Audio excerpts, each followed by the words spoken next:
Hello बच्चों, आज हम पढ़ेंगे भारत का भूगोल का इंट्रोडक्शन यानी कि परिचय।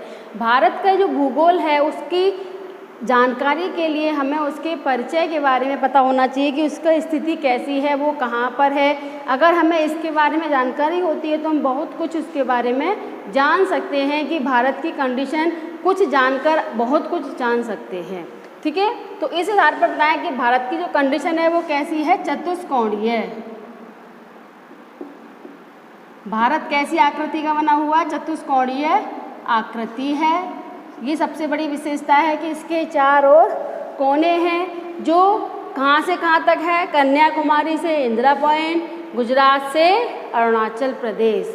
ठीक है, दूसरी बात आती है कि उसकी स्थिति कैसी है, क्योंकि अगर हमें किसी क्षेत्र की स्थिति पता है तो भूगोल के बच्चों को इसके बारे में स्थिति के आधार पर हम बहुत कुछ जान सकते हैं। ठीक है, स्थिति में सबसे पहले आता है हमारा अक्षांश और दूसरा आता है हमारा देशांतर।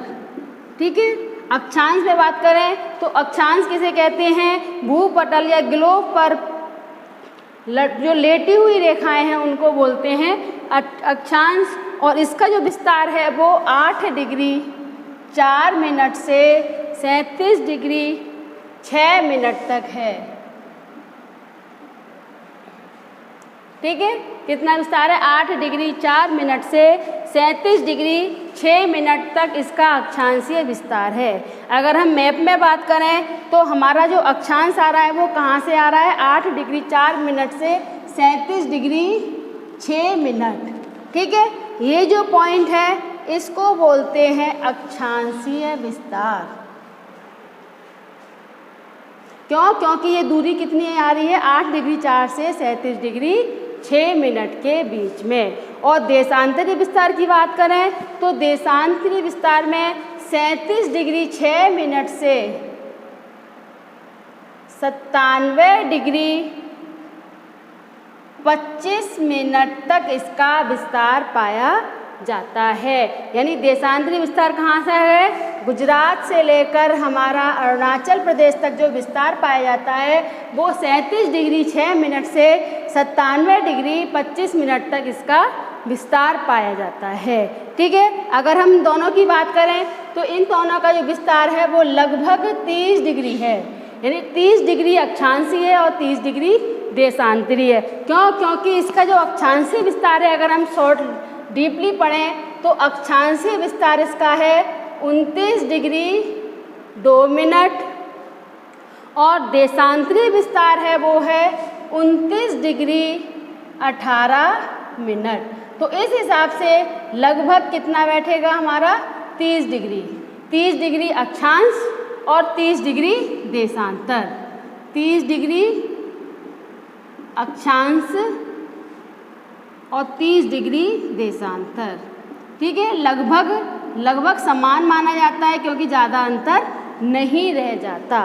ठीक है, अब हम बात करते हैं कि यहाँ पर जो हमारा साउथ का पॉइंट है इसको क्या बोलते हैं, ये कहाँ पाया जाता है, ये कन्याकुमारी पर है। अगर हम साउथ में बात करें तो ये कहाँ है, कन्याकुमारी पर है। और इसको बोलते हैं, जो हमारा नॉर्थ का पॉइंट है इसको बोलते हैं इंदिरा कॉल।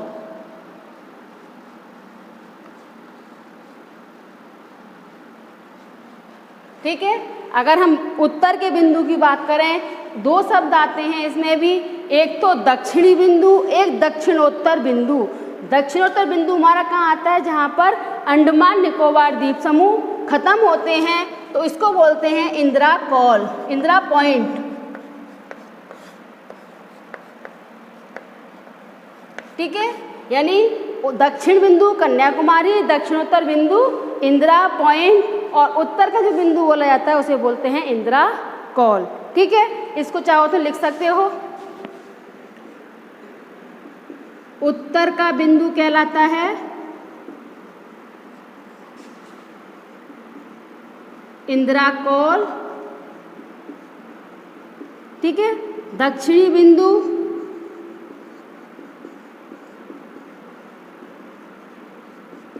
कन्याकुमारी और दक्षिणोत्तर बिंदु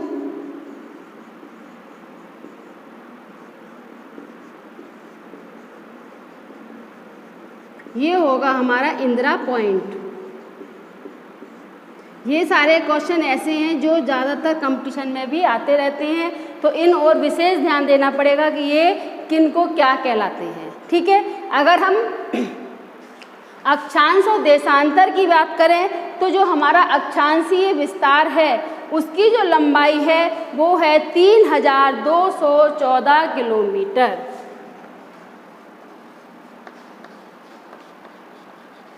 ठीक है, यानी इसकी जो हमारी अक्षांश है इसकी जो लंबाई बैठती है, यानी या ये कहें हम इसको कि दक्षिण से उत्तर की ओर, यहाँ शॉर्ट लिख दे रही हूँ, दक्षिण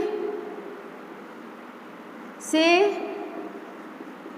उत्तर विस्तार ये है हमारा 3214 किलोमीटर।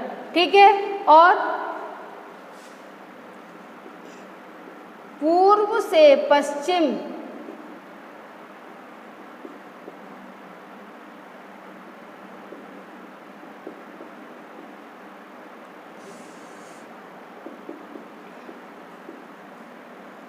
जो विस्तार पाया जाता है वो है 2933 किलोमीटर। इसका मतलब हमारा पूर्व से पश्चिम जो विस्तार है वो है 2933 किलोमीटर। ठीक है, क्लियर है। अगर हम बात करें कि इसकी जो कंडीशन के आधार पर हमारे यहाँ भारत की जलवायु कैसी है, तो जो भारत की जलवायु है वो है उष्णकटिबंधीय। ठीक है, भारत की जलवायु अक्षांशीय और देशांतरीय विस्तार के आधार पर कैसी जलवायु मानी जाएगी, यहाँ पर उष्ण कटिबंधीय। ठीक है, उष्ण कटिबंधीय जलवायु पाई जाती है। साथ के साथ ये भारत के कर्क रेखा जो है भारत के मध्य से होकर गुजरती है, मध्य से होकर गुजरती है। जैसे अक्षांशीय विस्तार है, इसी आधार पर हम बात करें तो हमारी कर्क रेखा इस तरह से मध्य से होकर गुजरती है, जो 8 राज्यों को यानी 8 राज्यों के मध्य से होकर गुजरती है। तो कर्क रेखा भारत के 8 राज्यों से निकलती है।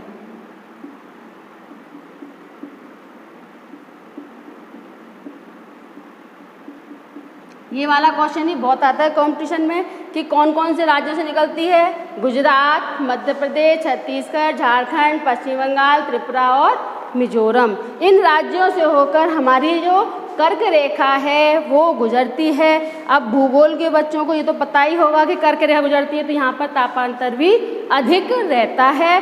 ठीक है, इतना विशेष ध्यान रखना, यहाँ का तापांतर भी अधिक रहता है कर्क रेखा के तटवर्ती क्षेत्रों में। ठीक है, अब हम बात करें कि यहाँ का जो विस्तार है, अब हम सीमाओं के बारे में बात करते हैं। इतना तो क्लियर हो गया। ठीक है, अब जो भारत की सीमाएं हैं वो किस तरह से हैं। सीमाएं 2 तरह की हैं यहाँ पर, एक तो स्थलीय सीमा है और दूसरी जलीय सीमा है। क्यों है स्थलीय जलीय सीमा?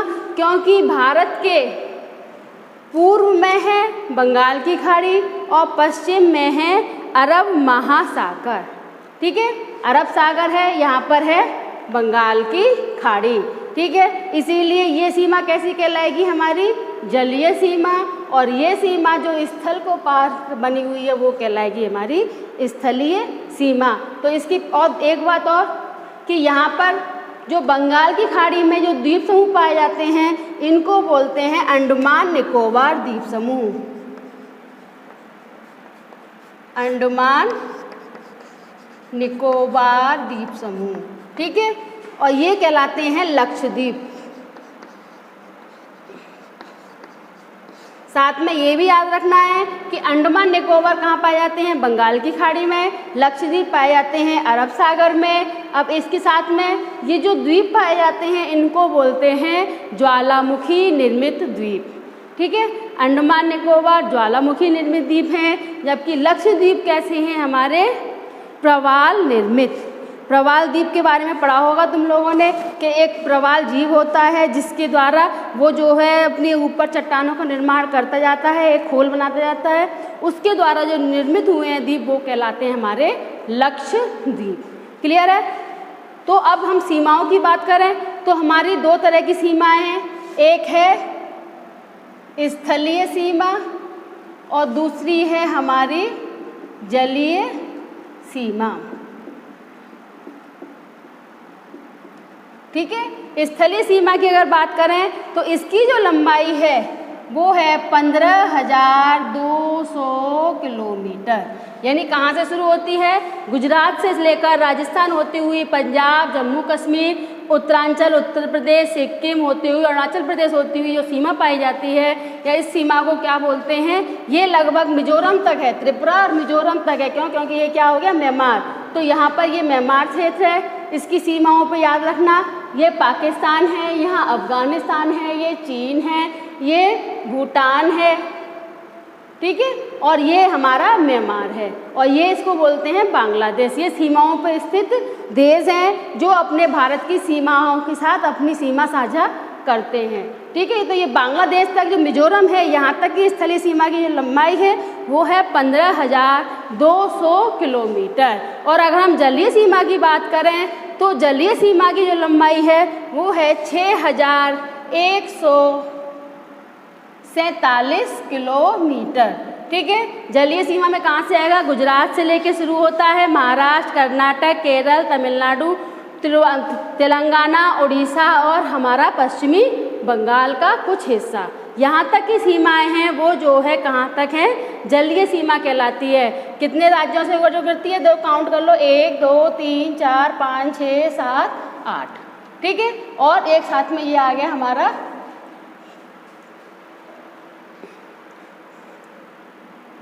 तो ये हमारे इन राज्यों से होकर सीमाएं निकलती हैं। ठीक है, इसमें जलीय सीमा में दो चीज़ें आती हैं, एक तो जलीय सीमा हो गई, एक जलीय सीमा द्वीप समूह सहित।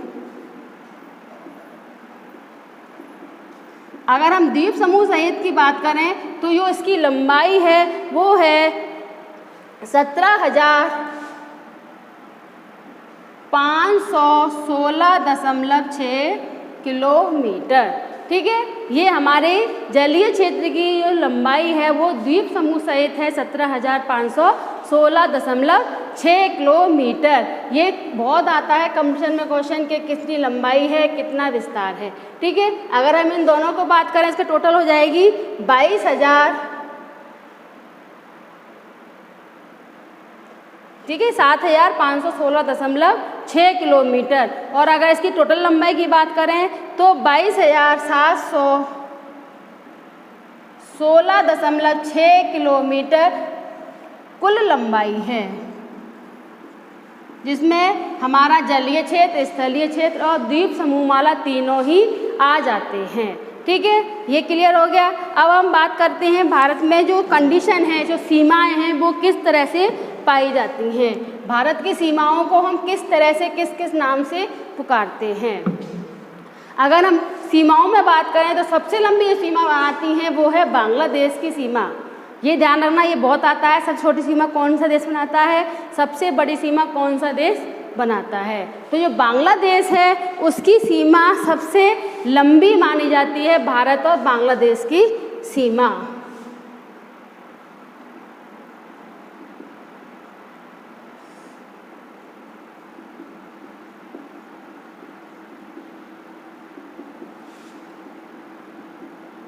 सबसे लंबी सीमा बनाता है भारत और बांग्लादेश। ठीक है, इसकी जो लंबाई है, स्थलीय समुद्री जो सीमा है, इसकी जो लंबाई है वो है 40,906 किलोमीटर या 4,096 किलोमीटर। इसकी जो लंबाई कहलाती है वो 4,096 किलोमीटर है। ठीक है, और सबसे छोटी जो सीमा बनती है वो बनती है भारत और अफगानिस्तान। ठीक है, ये मात्र 80 किलोमीटर की है। ये ध्यान रखना, ये बहुत आता है क्वेश्चन कि किसकी सीमा लंबी बनती है, किसकी छोटी बनती है। अब इन सीमाओं के बारे में बात करते हैं कि कौन सी सीमा किस नाम से जानी जाती है। ठीक है, अगर हम बात करें भारत और बांग्लादेश की सीमा को, तो इसको बोलते हैं भारत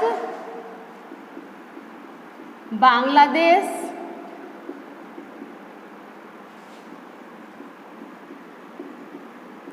और भारत पाकिस्तान। इनकी सीमाओं को दोनों को कहा जाता है रेड क्लिफ। ठीक है, ये बहुत आते हैं क्वेश्चन कि कौन सी रेड क्लिफ कौन सी है। और भारत और चीन की सीमा को कहा जाता है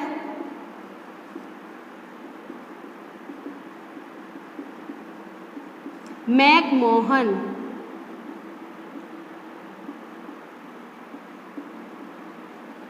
ठीक है, मैकमोहन सीमा कहा जाता है। भारत और चीन की सीमा को कहा जाता है मैकमोहन, और भारत पाकिस्तान और भारत बांग्लादेश की सीमा को कहा जाता है रेड क्लिफ। ठीक है, भारत और अफगानिस्तान,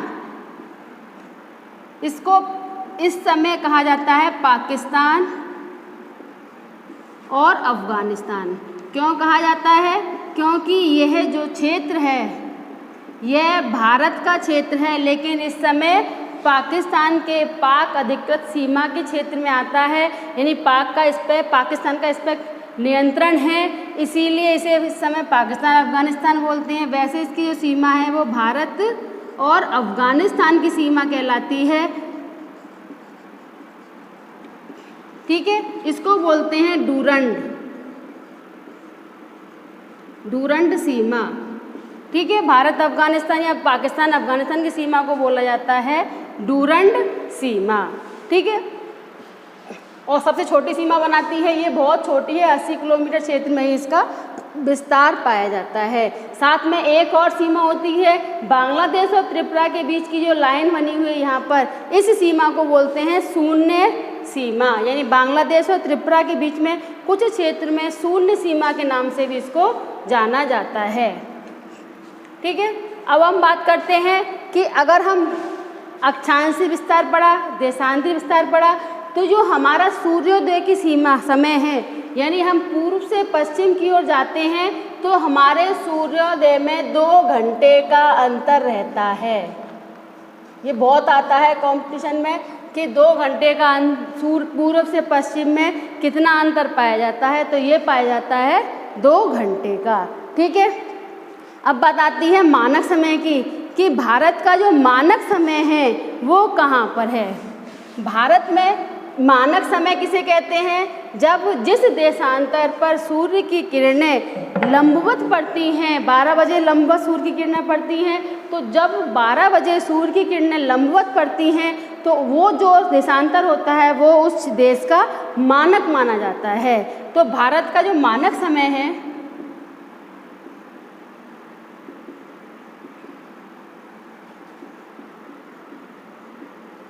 वो जो समय है वो है हमारा 82.5 डिग्री। ठीक है, अब ये है कहाँ पर है? ये उत्तर प्रदेश में मिर्जापुर जिले में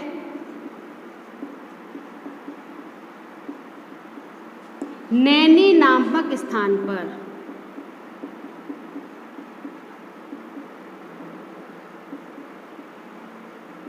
ठीक है, कहाँ पाया जाता है? उत्तर प्रदेश में मिर्ज़ापुर ज़िले में नैनी नामक स्थान पर मानक समय माना जाता है। यानी लगभग इस जगह की इस देशांतर को क्या कहा जाता है? महाप्रधान देशांतर रेखा। ठीक है, अब हम बात करते हैं कि भारत के श्रीलंका के बीच की सीमा, यहाँ तो हमने नाम दे दिया सबका, यहाँ किसी सीमा का नाम नहीं है, लेकिन इन सीमाओं के बीच में ये कुछ बूंदियाँ सी बनी हुई हैं, वो मैं बताती हूँ कि है क्या चीज़। यहाँ पर 3 चीज़ें हैं। पहला है हमारा रामेश्वरम द्वीप,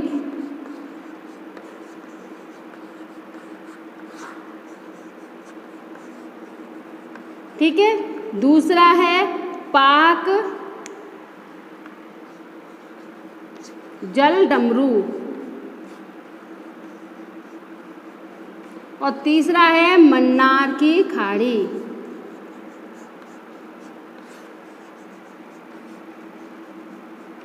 ठीक है, इन भारत और श्रीलंका के बीच में अंतर्राष्ट्रीय सीमा नहीं है। क्यों? क्योंकि जलीय क्षेत्र आता है, लेकिन इन क्षेत्रों के बीच में 3 चीज़ें पाई जाती हैं। पहला है हमारा रामेश्वरम द्वीप,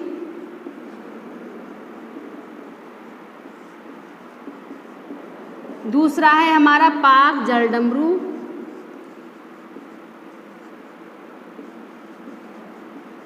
और तीसरा है हमारा मन्नार की खाड़ी। ठीक है, ये तीनों कहाँ पाए जाते हैं? भारत और श्रीलंका के बीच।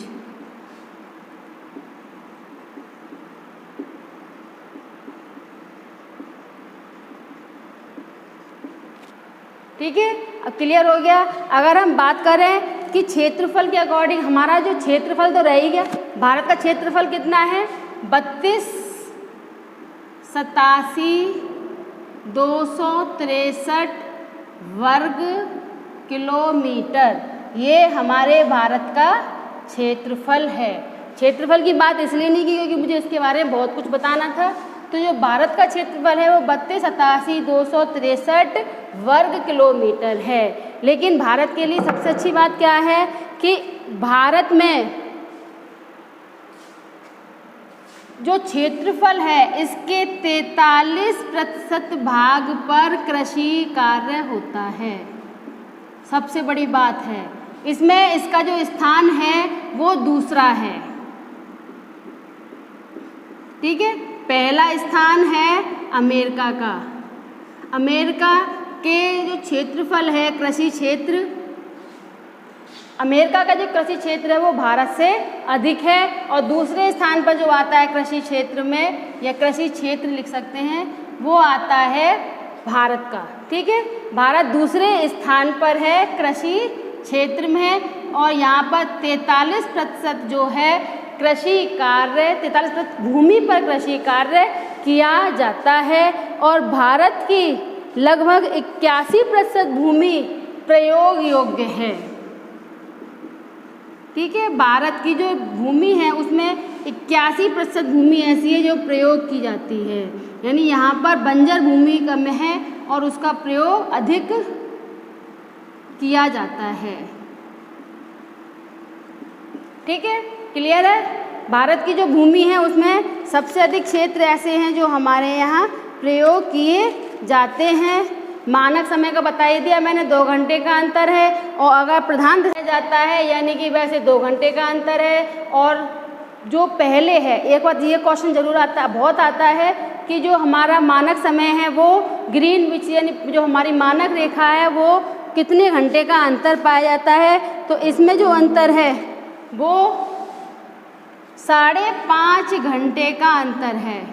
5.5 घंटे पहले है, यानी हमारा जो टाइम है वो जो हमारे मानक रेखा है उससे 5.5 घंटे आगे है। साथ में अब हम बात करते हैं द्वीप समूह की। बताई दिया लक्षद्वीप है और अंडमान निकोबार द्वीप समूह है। अंडमान निकोबार द्वीप का एक और नाम है, वो है हमारा नाम एमरॉन आइलैंड। अंडमान निकोबार द्वीप समूह को एमरॉन आइलैंड के नाम से भी जाना जाता है।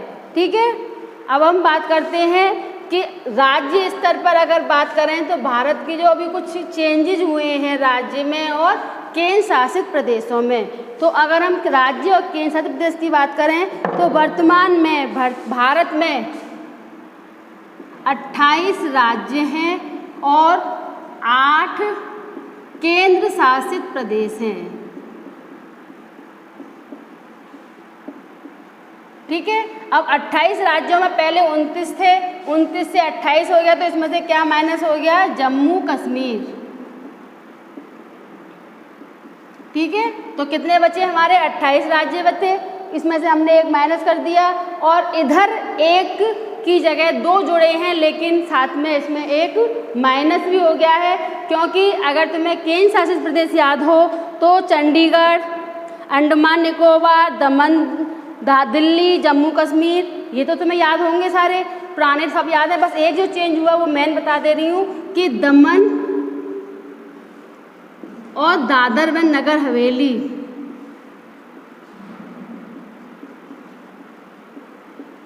ये इन दोनों को मिलाकर एक कर दिया गया है। साथ में ये अगर हम एक बात करें, दूसरे की बात करें, दूसरा कौन सा होगा हमारा जो जुड़ा है वो है जम्मू कश्मीर, और तीसरा जो जुड़ा है वो है लद्दाख। और सारे पुराने हैं, जैसे कि दिल्ली तो तुम सबको याद होगा ही, दिल्ली, चंडीगढ़, अंडमान निकोबार और लक्षद्वीप, अंडमान निकोबार, और हमारा ये हो गया लक्षद्वीप, और लास्ट बचा हमारा पांडिचेरी। ठीक है, अब हम बात करते हैं क्षेत्रफल के अकॉर्डिंग सबसे बड़ा कौन सा है, सबसे छोटा कौन सा है। तो इसमें सबसे नंबर 1 पे आता है क्षेत्रफल में लद्दाख, दूसरे नंबर पे आता है जम्मू कश्मीर। ठीक है, और अगर हम राज्य स्तर पे बात करें तो अब सब पहले कौन सा था, पहले मध्य प्रदेश था सबसे बड़ा राज्य, अब हो गया है हमारा राजस्थान, और सबसे छोटा हमारा है गोवा। ठीक है, क्लियर है, इतना ही जानकारी। और सामान्य राज्य स्तर पे सब सिंपल है, जो तुम शुरू से पढ़ते आ रहे हो, जो मेन था वो यही था। Thank you.